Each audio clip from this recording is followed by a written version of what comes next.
Okay, let's dive in. August 1961. The Cold War, well, it just suddenly ratchets up, doesn't it?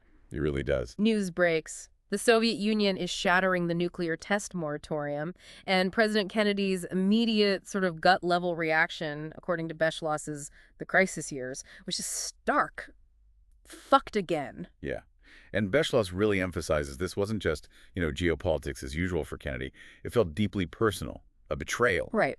Because Khrushchev had looked him in the eye in Vienna, hadn't he? And then apparently assured McCloy just weeks before, saying the Soviets wouldn't test first. Exactly. Beschloss argues this might have been Kennedy's strongest emotional reaction to any Soviet move during his presidency. It wasn't just a diplomatic setback. It felt like a real breach of trust, however, fragile that trust might have been to begin with. And you have to remember the pressure Kennedy was already under, right? He'd been pushing back against calls at home to restart American testing. Significant pressure.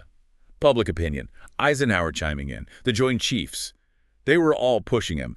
Eisenhower had even planned for Nixon to restart tests if he'd won, wanting Kennedy to have a free hand. So it put Kennedy in this incredibly difficult spot. He knew the strategic need, didn't he? Not to fall behind. Absolutely. He'd written to Macmillan just before this, worried about not knowing what the Soviets were learning without a test ban treaty, without verification. But he also knew the global fallout, literally and figuratively, of resuming atmospheric tests, the damage to relations. He seemed genuinely invested in getting that test ban. He was. He'd sent Ambassador Dean back to Geneva with a new concession, trying to break the deadlock right before Khrushchev just pulled the rug out. So, against that backdrop, Khrushchev drops this bombshell. What does Beschloss say was driving Khrushchev's decision? What were the forces at play? Well, but Beschloss paints a picture of several things converging. First, Khrushchev felt this real need to reassert Soviet power on the world stage. There was this perception, in his mind anyway, that the West wasn't taking the USSR seriously enough. Second, Berlin. Always Berlin. His big goal, getting Western recognition of East Germany, Soviet dominance over all of Berlin that hadn't happened. So the wall. The wall stopped the refugees, yeah. Yeah. That was his minimum objective. But Beschloss quotes an aide, Berlatsky, saying Khrushchev demanded much, but was ultimately satisfied with what he received. It suggests, it was a compromise. A kind of consolation prize, then. But how did testing fit into that Berlin calculation? Khrushchev probably saw it as a way to negotiate on Berlin from a stronger position, or at least a position that looked stronger. Yeah. Sergei Khrushchev remembered his father knew military force wouldn't solve Berlin, but the Soviet generals, they still hoped a show of force might work. And Khrushchev himself. He worried, apparently, that being willing to negotiate on Berlin might look like Soviet nuclear inferiority, especially to the Third World. So resuming tests, maybe hinting at these huge hydrogen bombs, that was meant to erase those doubts, intimidate the West, perhaps, into giving ground on Berlin. Beschloss also tells this incredible story about a secret Kremlin meeting in July with the nuclear scientists. Even Sakharov spoke up against testing. Yeah, it's a fascinating glimpse into Khrushchev's thinking. Sakharov was worried, deeply worried, about wrecking the test ban talks, about world peace. He even argued technically testing might help the U.S. more. And Khrushchev's reaction? Fury. Beschloss described him just shutting Sakharov down. He didn't want scientific opinions on his politics. He used that train to Zhytomyr analogy, basically accusing Sakharov of having a hidden agenda, trying to derail things. So he was focused purely on the political message. Exactly. The sheer number of tests, that visible display of power. And he really resented being challenged, especially by a scientist. It also shows his view of Kennedy, young, inexperienced, maybe couldn't deliver even if they agreed on something. So the public announcement comes Monday, August 28th. Kennedy's reeling. What were the immediate next steps, the internal discussions? Well, first, just that raw fury and disappointment Beschloss details. Bundy, Sorensen, they later said it was a really painful moment for Kennedy. Even Drew Pearson, who'd spoken to Khrushchev, saw how upset Kennedy was and warned the Soviets about the U.S. reaction. And Kennedy made a public statement. He did, condemning it as hypocrisy, saying it ramped up the danger of a thermonuclear holocaust. Strong words. Then he called in the National Security Council on the 31st. What was the mood in that room, according to Beschloss? Gloomy. That's the word Beschloss uses. Robert Kennedy was apparently very pessimistic. Lyndon Johnson, always the politician, advised letting Khrushchev take the heat for a bit, don't react too fast. What about Rusk, State Department? Rusk suggested a middle path. Announce preparations for U.S. testing, but don't actually order it yet. Avoid looking indecisive. But then Ed Murrow, head of USIA. The propaganda angle. Exactly. Murrow argued the Soviet move was a huge propaganda gift, showing Soviet duplicity. He said hinting at U.S. tests would just throw that gift away. But Kennedy did eventually decide to resume U.S. testing underground initially. What pushed him over the edge? Beschloss points to Kennedy's reading of Khrushchev. He figured the Soviets thought they'd gain more by looking tough and mean, and Kennedy was genuinely worried that Khrushchev, feeling bolstered by the test, might push harder on Berlin. Like challenging air access. That was a major fear. It fed into his approval of McNamara's proposal about Allied planes needing permission before engaging ground targets, and then that exchange with Robert Kennedy. The get off the planet line. Yeah. Robert saying, I want to get off the planet. It just shows the incredible weight, the shared fear of nuclear war.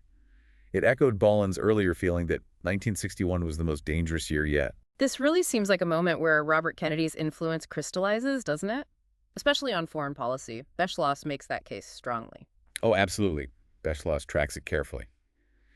After the Bay of Pigs fiasco, JFK leaned on his brother more and more. Remember, he'd had reservations about making him Attorney General nepotism fears. But he came to rely on him. Totally. Lem Billings, their friend, said Kennedy realized family members were the only ones you could count on when the stakes were that high. And LBJ definitely saw it. Robert was first in, first out, the guy whose judgment the president trusted most. Beschloss also contrasts their upbringings. How might that have shaped them differently? It's interesting. He suggests maybe JFK, growing up as the family rose in wealth and status, had this slight insecurity, always needing to prove himself. Jackie called it his immigrant side. Whereas Robert was born into it. Massive wealth, privilege. Beschloss argues this maybe gave him more psychological freedom to be, well, tougher, less conventional, less worried about what people thought. Robert Lowell's comment, he's unassimilated, kind of captures that. And Robert's views on communism, Beschloss says they changed quite a bit over time. They did. He started out echoing his father's isolationism, critiquing Yalta from the right, but that trip to the Soviet Union in '55 with Justice Douglas seems key. What happened there? Well, apparently he carried a Bible everywhere. It was pretty confrontational at first. But Douglas thought the trip humanized the Russians for him, showed him they wanted peace too. Douglas even thought it helped undo McCarthyism in Robert's mind. But he stayed wary. Oh, definitely. He always wanted concrete actions from Moscow, reciprocity. He wasn't naive. And Beschloss connects Robert's time as Attorney General, going after organized crime, to his foreign policy role. How so? It shows his core approach, right? Results-driven, willing to challenge powerful interests, totally loyal to his brother's goals. He brought that same intensity and directness to foreign policy advice. Even dealing with Soviets directly. Yeah, like the back-channel talks with Georgy Bolshakov, a known KGB agent. He seemed pragmatic about it, almost non-ideological if it served the president's purpose. But then, fiercely anti-Castro, for example. Beschloss really stresses Robert operated purely from JFK's perspective, an unfiltered channel, a sounding board. And Robert saw the Soviet testing as outrageous. Completely. And an opportunity, he thought, for the U.S. to really hammer home the moral high ground. He even floated ideas about citizen diplomacy, getting different groups talking directly, maybe bypassing some of the stiff official channels. Okay, so September 1st, the first actual Soviet test since they broke the moratorium. What's the reaction inside the White House then? And what about de Gaulle? Beschloss says the pressure on Kennedy ramped up immediately. Resumed U.S. testing now. Fisher, McCloy, Seaborg, they were pushing hard. But others held back. Yeah, Wisner, Murrow, Bundy, Schlesinger, they wanted to stick with condemnation first. Kennedy himself was hesitant to jump straight to testing. And de Gaulle's advice? Stand firm. Don't rush into talks. He saw the testing as just another step in their military buildup. He basically told Kennedy, through Bolin, you're the leader of the West. The responsibility is huge. Show resolve. So Kennedy and McMillan tried one last diplomatic play, proposing an atmospheric test ban without inspection. That seems like a big concession. It was huge. Dropping the inspection demand was a major shift. They sent the note off. And the Soviet response? The very next day, September 2nd, while Kennedy's out sailing, boom, another Soviet test. How did Kennedy take that? His reaction, as Beschloss quotes it, was visceral. They'd kicked me in the nuts. I couldn't get away with it. Just pure frustration. He felt deliberately provoked, backed into a corner. And the neutral nations didn't help. Nope. Meeting in Belgrade, they refused to condemn the Soviets, which just isolated the U.S. and its allies even more. Then, a day later, A third Soviet test. That was the tipping point for Kennedy. That was it. Patience gone. He ordered the resumption of U.S. testing, but, and this is key, underground only, trying to limit the fallout, politically and environmentally. He felt he had no choice. Pretty much. He said as much. The Soviets ignored the proposal, kept testing. What else could he do? And he figured they were delaying Berlin talks deliberately, using the tests to scare the world to death first. There was also this difference between Kennedy and Adlai Stevenson at the UN about the propaganda war, right? Yeah, Stevenson felt the U.S. was winning the propaganda battle. Kennedy just wasn't buying it. Why not? He basically asked, where's the global outrage? He pointed out Khrushchev's string of moves, Sputnik, Cuba, the wall, now the tests. It all projected Soviet strength, Soviet initiative. It made the West look reactive, defensive. Beschloss captures the anxiety of the time, too, through Bundy and Reston. Definitely. Bundy called it sustained and draining anxiety, that constant worry about escalation. He connected it to Robert Lowell's poem, Fall 1961, those lines about talking our extinction to death. Haunting stuff. And Reston. After talking to Kennedy, Reston wrote about the president's frustration just feeling unable to have a rational discussion with Khrushchev about Berlin, like they were talking past each other. Then Khrushchev uses C.L. Sulzberger, the journalist, as a channel to Kennedy, proposing another summit. Right. Khrushchev tells Sulzberger he wants another meeting, says Vienna was just feeling each other out. But he also repeats that dig about Kennedy being too young, lacking the authority to solve Berlin. Interesting. And the Soviets edited the transcript later. Yeah, they softened some of it, downplayed the link between a summit and actual progress on disarmament or Berlin, and eased off the talk about the 100-megaton bomb test, maybe trying to seem a little less threatening on paper. And wasn't there a secret message, too, through Sulzberger? More clandestine. Yes, besides the main message, Khrushchev asked Sulzberger to secretly tell Kennedy he wanted informal contacts to work on Berlin. Find a way, maybe based on a peace treaty, that kept West Berlin free but didn't hurt U.S. prestige. And he didn't trust Rusk. Apparently not. Saw him as too close to the Rockefellers, an obstacle, which put Sulzberger in a really awkward spot, told not to tell the State Department, but he felt he had to tell Ambassador Thompson anyway. How did Kennedy react to all this? Beschloss says Kennedy found it all hard to figure out.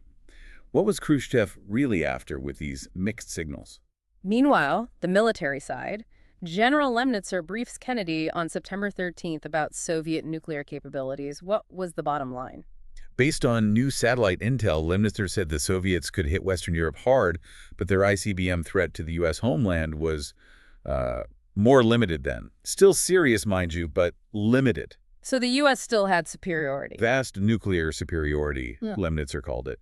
But, and this is crucial, not invulnerability, millions of Americans could still die in a Soviet first strike. And Lemnitzer also warned about a U.S. first strike. Yeah, he pointed out the imbalance of terror would be even worse, potentially catastrophic, if the U.S. launched a bolt-out-of-the-blue attack without provocation, something the Soviets constantly feared. Let's shift to the UN. Kennedy was clearly fed up with the neutral nations over the Soviet tests. Visibly annoyed, yes. Frustrated they wouldn't condemn Moscow. He even floated this wild idea of moving the UN headquarters to West Berlin. Wow. As a statement. Exactly. A powerful symbol. Keep the focus on Berlin's vulnerability. But Stevenson shot it down, argued it could backfire, make the UN a hostage. Shows the pressure he was under. Definitely. Beschloss recounts Kennedy privately, saying he'd trade the UN to avoid nuclear war over Berlin. Just highlights the stakes. Kennedy also tried sending messages through journalists like James Wexler. Right. Using Wessler's column to signal to Khrushchev, look, I'm open to serious talks, Germany, maybe even China, but don't mistake conciliation for weakness. I won't be humiliated. There are lines, especially the dignity of free men in West Berlin. Then the tragedy of Dag Hammarskjöld's death. Why was Kennedy so concerned about that, specifically regarding Khrushchev? He immediately worried Khrushchev would seize the moment to push harder for his Troika plan for the UN leadership. Replacing the Secretary General with 3 people. Yeah, one West, one Soviet bloc, one neutral. It would give the Soviets a veto inside the UN leadership, basically paralyzing it, making it much harder to deal with crises like Berlin. And Rusk was trying to meet with Gromyko at the UN. How did that go? A bit tricky at first. Gromyko seemed to be avoiding him. But Bolin helped arrange a lunch. Rusk hammered home that Soviet threats over Berlin were killing any chance for real talks. Reaffirmed the U.S. commitment to West Berlin's freedom. And Gromyko's response. He called war over Berlin unthinkable and unnecessary. Bolin saw that as maybe, just maybe, a sign of some flexibility down the road. There was also that slightly awkward moment with the Troika cigarettes Gromyko gave Rusk.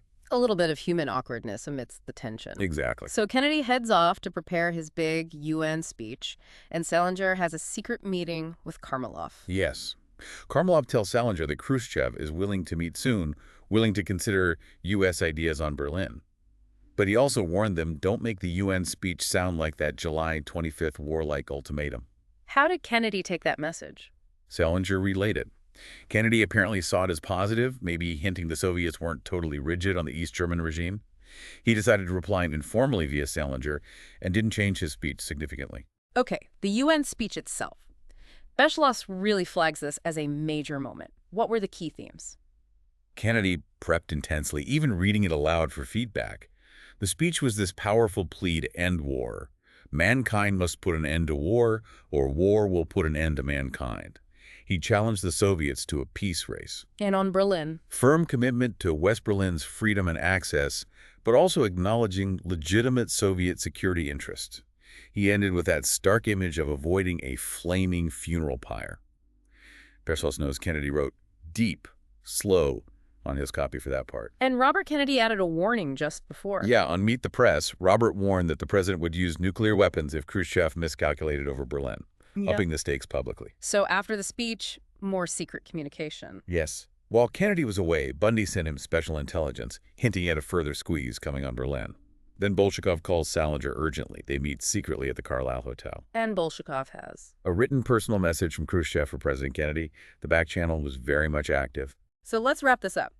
We've really walked through this critical period, August-September 61, as detailed in Beschloss's The Crisis Years, right after Khrushchev shattered the test moratorium. We definitely have covered Kennedy's shock, that sense of betrayal, Khrushchev's complex motives, Berlin, projecting power, the debates inside the White House, Robert Kennedy's rising influence. Right, the constant nuclear threat, the diplomatic dances at the UN, and through secret channels, the messages back and forth. Exactly. Seeing how Kennedy, Khrushchev, Robert Kennedy, Rusk, Gromyko, how they all navigated this incredibly dangerous time. It really underscores how close things felt, how high the stakes were. The world genuinely seemed on the brink. It's a chilling reminder, isn't it, of the Cold War's fragility and the immense burden on those leaders. So, a final thought for you, the listener. Think about the ripples from this period. How did these weeks shape the rest of the Cold War? And what lessons from this specific crisis year, as Bolin called it, might still apply today in our own complex world dealing with nuclear dangers and international tensions? We have now covered all the key events, political strategies, diplomatic exchanges, crises, historical context, and Beschloss's analysis of this pivotal chapter in the crisis years, focusing on the immediate aftermath of Khrushchev's announcement of resumed nuclear testing in August-September 1961.